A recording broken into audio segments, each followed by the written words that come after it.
Are you getting dizzy? It stinks out here. I don't know what that smell is. We have a couple, there's a couple landfills in my area. The rest of the country deems it necessary to plant or bury garbage in my neck of the woods. And my wonderful government thinks that that is a grand idea, so they let them do it. Well, I don't know if I'd say son of a puppy dog. I just spilled my coffee. Boy, that door's creaking out. I'll spray some grease on there. Coffee. Oh, you know what? I never did my billing yesterday. Today is November 1st, and I had to do my billing for Tuesday because I did it all for Wednesday, Thursday, Friday, and Monday. I did it all Monday afternoon. So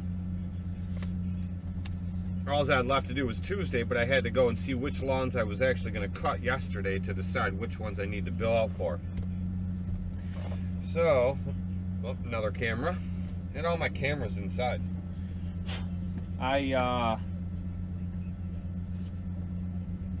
What juice is on this phone? I'll plug it in. Sure, why not?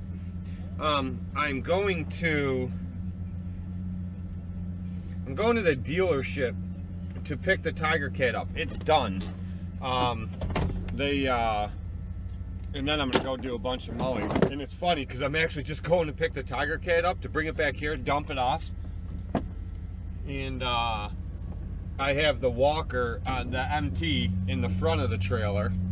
And I had to take the B off so that I could fit the Tiger Cat on. And I'm going to pick that up. I'm bringing it back here, dumping it off, and I'm putting the B back on. And then I'm gonna get it this weekend. I'm gonna get it washed really nice, the whole complete thing washed, get a bunch of pictures of it so I can put it on Craigslist. But you know it, I've said a million times before, if you don't know how to do stuff, or if you get yourself so busy that you can't do stuff, it is going to cost you a shitload of money. And I've mentioned in my videos that you really, if you're in this business, you need to be mechanically inclined. If you are not, you need to learn. Either start fiddling with stuff and teach yourself, ask people for help so you can learn how to do stuff. And I'll give you a perfect example of why. Okay, the Tiger Cat had to go to the dealership for carburetor issues. Okay, it wasn't running right. Come to find out, it was carb issues. You know, no big deal. Not my fault. Not the dealership's fault. It happens. So what are you going to do? It's covered under warranty. They went to fix it. Well, I told them. I said, you know what? Hitting just over 300 hours. I haven't changed the hydro fluid or the filter on this. You know, it could use, I mean, I did the initial braking after the first 50 hours, 100 hours, whatever, but it hasn't been done since then. And, which ain't a big deal. It's not like oil. It's not like changing the engine oil, so it doesn't have to be done that frequent at all. But, no issues with the hydros. I just say, you know, while it's here, flush out the hydro fluid, put a new hydro filter on there, and then change the air filter while you're at it. The pre-filter, the small one that goes inside, and then the bigger one that goes over that. They're the round filter style. I said, just do that while it's here. I've been so busy, I don't have time. And I figured, you know what, it's at the dealership, just let them do it, be done with it. Well, they called last night to tell me this thing was done. And to tell me what I owe. Now, all the carb issues, the parts, the labor, and all that, it's all covered under warranty, it's good to go. To flush the hydro system and to change the fluid in the filter, they got me for like, I don't know, a half hour of labor, which, whatever, it is what it is, no biggie. Which I expected that, but the fluid for 2 quarts of the hydro, the fluid to put in the hydro, it came like 47 bucks or something, which is fucking ridiculous. Every hydro unit I ever changed, $7 a quart. It's at Napa, for crying out loud. Should have been 14 bucks. They got me for 47. They got me for almost 30 for the hydro filter. Okay, a 10 micron filter, which is what it calls for.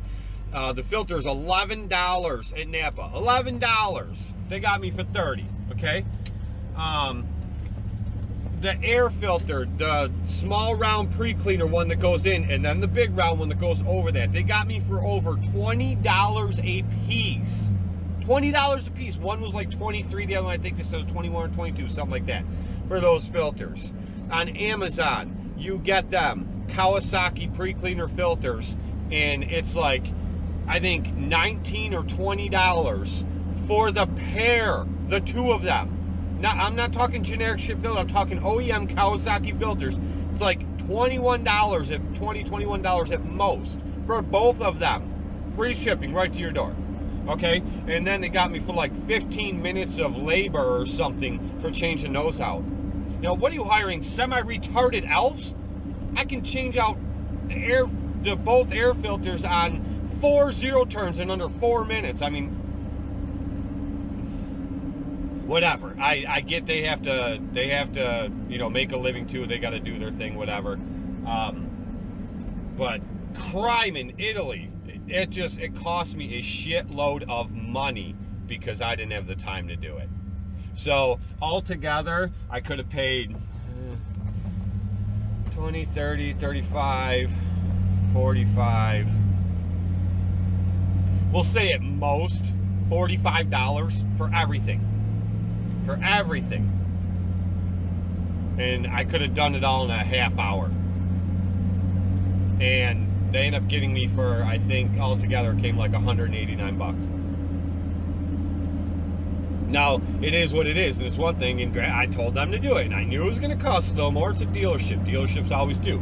That's why I order everything online. I don't go to the dealership for nothing unless I have to. I order everything online. And that's why, because they're a ripoff. I mean, I understand they got to mark stuff up. They have overhead. They got to make a living too. But the percentage of their markups is it's disgusting. It's disgusting. It make you puke in your mouth and spit it back out. It's gross. But it is what it is. So I understand I told them to do this, but man, I really didn't expect it. But whatever. I'm gonna go pay it out, and I'm gonna pay it because I authorized the work. I told them to do the work, so it's my own fault. And I'm gonna go pay it and have them do it, and then I'm gonna take it home and I'm gonna dump it in my garage, and I'm gonna get pictures of it over the weekend, clean it, detail it up, and I'm selling it. And that mower's gone anyway. So I'm actually selling a couple. I'm selling that. I'm selling the X-Mark 36. I'm just taking my business in a different route, which you guys already half know the way I'm going, obviously, with the walkers and everything. But I'm going in a different direction, and I will eventually tell you that. It's just not going to happen right now. When I get time, I will tell you that. Maybe as a narration in one of the mowing videos. I don't know. But I will share all that with you. So don't ask in the comments, because I'm not going to answer that. Like I said, you know I'll say stuff like that in the video, and then a bunch of people in the comments will be like, what are you talking about? What direction? Really? I just told you I'm not going to tell you that right now. So anyway, I will share all that with you for sure when I get more time to dive into all of that. But anyway, I'm selling the Tiger Cat. I'm selling the X-Mark 30. The Ferris walk behind will also be for sale. I'm ordering a new one. Actually, I was going to order the FW 35. I am probably going to order the Snapper Pro version of it, because it's not a full-time mower. It's a mower I need for an hour, maybe 2 hours a week. So, yeah. So that's the case with that. And so everything's going, and I'm flip-flopping out. I'm changing up everything. So, yeah, so all that's being sold anyway. So this mower will be gone, and then I won't have to do anything with it. Yeah, that's the case. So that's what's going on with the Tiger Cat. And that's why I emphasize, learn how to fix stuff and be mechanically inclined and save your wallet. You will go broke quick and spend every hard-earned penny that you have made for no reason whatsoever. Be smart. I wanted to record this because if you look way back, there's one of my videos where I recorded bagging this front yard with the Freedom Z that I had bought brand new, and I believe that year I bought the accelerator bagger, and I hung that off the side of the Freedom Z. But anyway, I thought it would be neat to just record this one here with the walker, being just to see the different mowers over the years that I've used to bag the same exact lawn with. I've been using this one a lot. Unfortunately, I haven't been able to use the new B19 as much as I would like, but it's just that time of year that I had gotten it. You know, I've only had it for a couple days, but it's that time of year where I really need this walker for bagging leaves. My main reason for buying it this time of year is when it comes to equipment, you know, even though there's millions of guys that have all their equipment reviews, and you guys already know how I feel about that. But when it really comes down to equipment and things of that nature, when to buy, just in general like that, the two biggest people on YouTube that I would take advice from, and I hope nobody's taking this to heart, but you know, the two main people I'm going to listen to is Johnny Moe and Brian from Top Notch. Brian mostly because, you know, walkers are my thing now, and it's just what I need the most info on, and he really has it from all the experience of the years that he ran it. And then Johnny Moe, because like he says, buy your equipment at the end of the season or in the middle, not at the beginning, because that warranty is going to run up just as you take it out of storage. So that definitely made a difference, and that's why I'm using this one a lot. So, unlike the MT, way over there in the trailer, it has one gearbox, then the center main one, and then the end one. This one has three, one for each blade, then that center one. But anyway, I'm up to 1.5 hours, hour and a half on this thing, and it's, when the blades are going, it sounds like metal to metal, like it's squealing like crazy. So I thought, you know what, I should check these gearboxes, because who knows how much they put in there from the factory and how full they are. Well, I pulled the first one off and it pissed out air. It was like psss, really loud, just so there was a lot of air pressure in there. And I checked down in them and you could see a bunch of air bubbles down there, but the fluid is way down, like it was maybe filled a quarter of the way up on each one of these. I should have checked this before.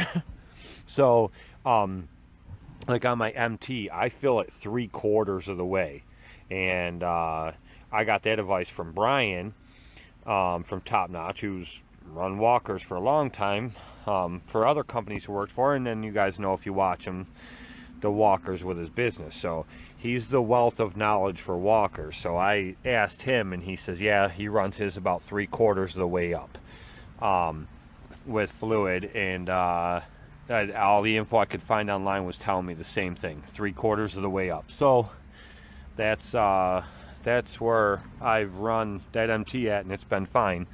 And so I'm doing the same with this. I'm filling these up to 3/4 of the way, and I have a feeling that will help. But yeah, that's about it.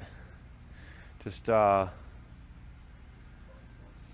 making sure everything on this is ready to go. I'm loving it so far, so just make sure I don't do any damage. I think I am going to switch these over to run flats. These ones, actually, you know what, this here, no, that's an air tire. I don't really know. I don't think, to be honest with you, there's no place to put air in it. Feels kind of soft though. I don't know, maybe it is some type of run flat because there's nowhere to put air in it. I don't know. I'd say that's about it so far. I'm gonna end this video right here, and there will be more to come, as you know.